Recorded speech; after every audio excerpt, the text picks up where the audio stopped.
বাংলাদেশ ও ভারত দ্বিপাক্ষিক প্রক্রিয়া নিয়মিত সক্রিয় করতে চায়।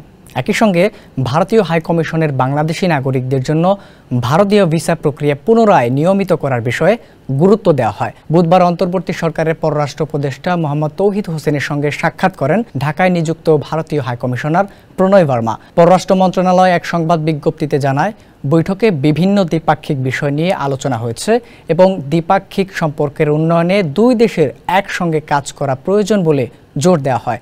সম্প্রতি নিউ ইয়র্কে জাতিসংঘের সাধারণ অধিবেশনের ফাঁকে ভারতের পররাষ্ট্রমন্ত্রী এস জয়শঙ্করের সঙ্গে উপদেষ্টা তৌহিদ হোসেনের হওয়া বৈঠক প্রসঙ্গ তুলে উপদেষ্টা এবং হাইকমিশনার দুই দেশের মধ্যে নিয়মিত দ্বিপাক্ষিক প্রক্রিয়া সক্রিয় করার উপর জোর দেন। 250-টিরও বেশি ডিজাইন অপশন নিয়ে ওয়ালটন স্মার্ট ফ্রিজ, বোঝে আপনার প্রয়োজন।